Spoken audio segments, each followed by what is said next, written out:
નમસ્તે વિદ્યાર્થી મિત્રો, આજે વાત કરીશું ધોરણ 8 અને વિષય હિન્દીના પાઠ નંબર 9 મમતા પાઠનું સંપૂર્ણ મિત્રો સચોટ સોલ્યુશન કરીશું। એ પહેલા ચેનલની અંદર પ્રથમ વખત આવ્યા છો તો મિત્રો ચેનલને સબસ્ક્રાઇબ કરી તમારા મિત્રો સુધી આ વિડીયોને શેર કરવાનું ભૂલશો નહીં।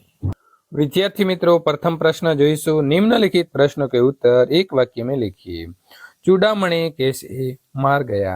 जब डोलियों में महिलाओं के रूप में बैठकर शेरशाह के सैनिक रोहतास दुर्ग में प्रवेश करते थे, तब चूड़ामणि द्वारा विरोध करने पर उसका वध कर दिया जाता है। ममता से आश्रय मांगने वाला कौन था? तो ममता से आश्रय मांगने वाला हुमायूं था। ममता की झोपड़ी में कौन आया? ममता की झोपड़ी में हुमायूं आया था। हुमायूं ने क्या आदेश दिया? हुमायूं ने आदेश दिया कि इस स्त्री को मैं कुछ दे न सका, उसका घर बनवा देना, क्योंकि मैंने विपत्ति में यहाँ विश्राम पाया है। अकबर ने अष्टकोण मंदिर क्यों बनवाया? अकबर ने पिता हुमायूं ममता की झोपड़ी में रात भर रुके थे और उनके आदेश अनुसार वहां पर अकबर ने अष्टकोण मंदिर बनवाया। ब, निम्नलिखित वाक्य कौन किसे कहता है, लिखिए। लौटा दीजिए पिताजी, हम लोग ब्राह्मण हैं, इतना सोना लेकर क्या करेंगे? ममता चूड़ामणि से कहती है। माता, तो फिर मैं यहाँ से चला जाऊँ? एक पथिक ममता से कहता है। मिर्जा, इस स्त्री को मैं कुछ न दे सका, उसका घर बनवा देना। पथिक मिर्जा से कहता है। मिर्जा ने जो चित्र बनाकर दिया है वो तो इसी जगह का होना चाहिए। शाहजहां अपने आप से कहता है। मैं अपने चिर विश्राम में आती हूँ। ममता शाह से कहती है। शब्द समूह के लिए एक शब्द दीजिए। भवन के फाटक के पास का कमरा, प्रकोष्ठ। हरी भरी घास का समूह, तृणगुल्म। शिकारियों के भय से मृग के छिपने का वह वन जिससे पर्याप्त मृग हो तो मृगदाव। प्रश्न नंबर 2, निम्नलिखित प्रश्नों के उत्तर लिखिए। ममता को प्रत्येक लड़ने वाले सैनिक से नफरत क्यों थी?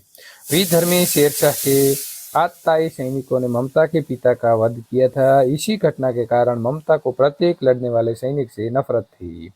इस बात से पता चलता है कि ममता सबके सुख दुख की सहभागिनी थी। गांव को 2-3 स्त्रियां वृद्धा और झरझर शरीर वाली ममता की सेवा कर रही थी। उसके पता चलता है कि ममता गांव वालों के सुख दुख की सहभागिनी थी। शेरशाह हुमायूं के आदेश का किस प्रकार पालन हुआ, वो सही था या गलत, अपने विचारों में स्पष्ट कीजिए।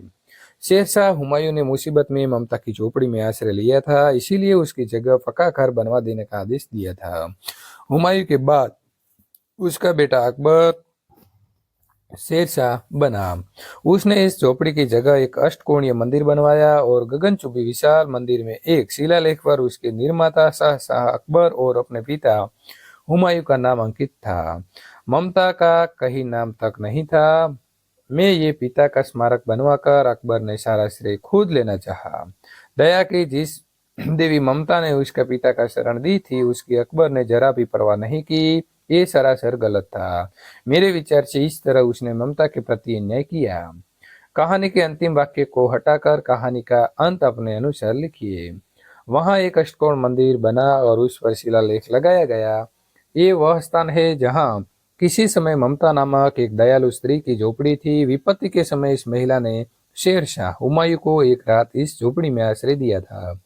हुमायूं के पुत्र अकबर ने अपने पिता के आदेश आश्रय देने वाले दया की इस देवी ममता की स्मृति में ये मंदिर बनवाया है। प्रश्न नंबर 3, परिच्छेद को पढ़कर पूछे गए प्रश्न का सही विकल्प चुनकर बॉक्स में खरा की निशानी लगाइए। जीवन का प्रमुख आधार पानी, पानी का मुख्य स्रोत बरसात, पानी का उपयोग कहाँ नहीं होता, बैलगाड़ी में। मरुभूमि का अर्थ क्या होता है, रेगिस्तान। प्रस्तुत परिच्छेद को उचित शीर्षक कौन सा है, जल ही जीवन। रूपरेखा के आधार पर कहानी लिखिए। एक बार 2 राजाओं के बीच युद्ध छिड़ गया। उसमें से एक राजा पराजित हो गया। वो जंगल की ओर भाग गया। इसने एक गुफा में शरण ली। विजयी राजा ने उसका पीछा करने का सैनिक भेजे। वो उसे जान से मार डालना चाहता था। पराजित राजा बहुत बहादुरी से लड़ा था, पर उसकी सेना थोड़ी थी। शत्रु की विशाल सेना ने उसकी छोटी सी सेना को हरा दिया। मजबूर होकर अपनी जान बचाने के लिए उसे जंगल में भागना पड़ा। वो बहुत दुखी हो गया और हिम्मत हार बैठा। एक दिन उदास होकर राजा गुफा में लेटा हुआ था। तभी उसका ध्यान एक छोटी सी मकड़ी की ओर गया। वो गुफा की छत के एक कोने में झाला बनाने का प्रयत्न कर रही थी। वो सरपट दीवार पर चढ़ती, बीच में झाले का कोई धागा टूटता और वो जमीन पर आ गिरती। बार बार यही होता रहा, पर मकड़ी हिम्मत नहीं हारी।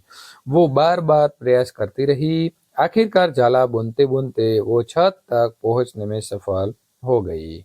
उसने पूरा जाला बुनकर तैयार कर दिया। राजा ने सोचा, ये रेंगने वाली नन्ही सी मकड़ी बार बार असफल होती रही, लेकिन इसने प्रयास करना नहीं छोड़ा। मैं तो राजा हूँ, फिर मैं प्रयास करने क्यों छोड़ दूं? मुझे फिर से प्रयत्न करना चाहिए।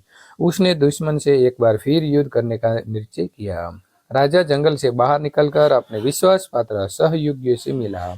उसने अपने राज्य में शूरवीरों का एकत्र किया और शक्तिशाली सेना खड़ी की। उसने पूरी ताकत से दुश्मन पर चढ़ाई कर दी। वो वीरतापूर्वक लड़ा। आखिरकार उसकी विजय हुई। उसे अपना राज्य वापस मिल गया। राजा इस मकड़ी को जिंदगी भर नहीं भूल सका, जिसने उसे सदा प्रयास करते रहने का सबक सिखाया। सीख: असफलता ने झूलने वालों को एक दिन सफलता अवश्य मिलती है। चित्र को आधार पर कहानी लिखिए। एक बार की बात है, गर्मियों का दिन थे। तभी एक बुढ़ी अम्मा एक गांव से दूसरे गांव जा रही थी। रास्ते में बहुत धूप होने की वजह से उसने काफी प्यास लगी थी। वो बूढ़ी अम्मा एक पेड़ के नीचे छांव में बैठ गई और पानी के लिए सबको पूछने लगी। तभी वहां से कोई लोग गुजर रहे, लेकिन किसी ने उसे बूढ़ी अम्मा की ओर नहीं देखा और अपने अपने रास्ते पर चल दिए। काफी देर तक इंतजार करने के बाद वह पर एक छोटा सा बच्चा आया। उसने देखा कि वह बूढ़ी अम्मा पानी के लिए तड़प रही है और सबसे मदद मांग रही है, लेकिन कोई मदद नहीं कर रहा। तो इस लड़के ने उस बूढ़ी अम्मा को पानी पिलाया और उसकी मदद की और अपने घर ले गया। वो पर उस बूढ़ी अम्मा ने विश्राम किया और खाना भी खाया और फिर थोड़ी देर तक रुक कर उस बच्चे को अलविदा कहकर अपने रास्ते पर चल गई। प्रश्न नंबर 6, कोष्टक में से सही विकल्प चुनकर समानार्थी शब्द लिखिए और उसका वाक्य में प्रयोग कीजिए। तीक्ष्ण तो तेज, वो बहुत तेज सुई है। प्रवाह तो बहाव, पानी का बहाव बहुत ज्यादा है।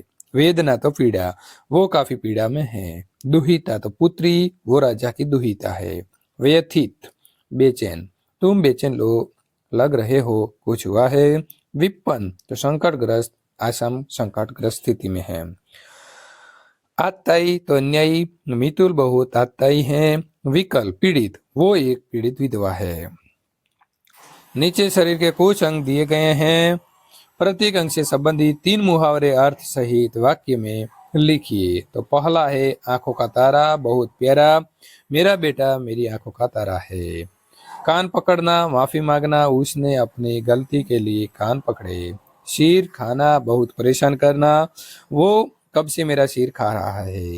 हाथ सूझना, तो अंधेरा होना, रात को लाइट चले जाने पर हाथ को हाथ नहीं सूझ रहा था। प्रश्न नंबर 7, नीचे लिखी कहानी एक वचन में है, उसे बहुवचन में लिखकर ऊंच स्वर में पढ़िए। अनेक चिड़िया पेड़ों पर रहती हैं। उसके घोंसले जंगलों के पास थे। घोंसलों में कई बच्चे थे, वे अपने बच्चे के साथ रहते थे। एक दिन कई शिकारी आए, वे चिड़िया को मारना चाहते थे। चिड़िया ने अपने बच्चे को घोंसले में सिर नीचा कर बैठने को कहा और वे सब खुद वहां से उड़ गए और पत्तों में छिप कर बैठ गई। शिकारियों चिड़िया को न देखा वहां से चले गए। सूचना के अनुसार वाक्य फिर से लिखिए। मीना गा रही है, भविष्य काल बनाइए। मीना गीत गाएगी। अशोक अहमदाबाद गया था, वर्तमान काल बनाइए। अशोक अहमदाबाद जा रहा है। घोड़ा घास खाएगा, भूतकाल बनाइए। घोड़ा घास खा रहा था। सब अपना अपना काम कर चुके, वर्तमान काल बनाइए। सब अपना अपना काम कर रहे हैं। વિદ્યાર્થી મિત્રો, આ પ્રકારે તમે સંપૂર્ણ ભાગ 4 નો સોલ્યુશન જોવા માંગો છો તો અહીં આપેલી એન્ડ સ્ક્રીન ઉપર ક્લિક કરીને મેળવી શકશો।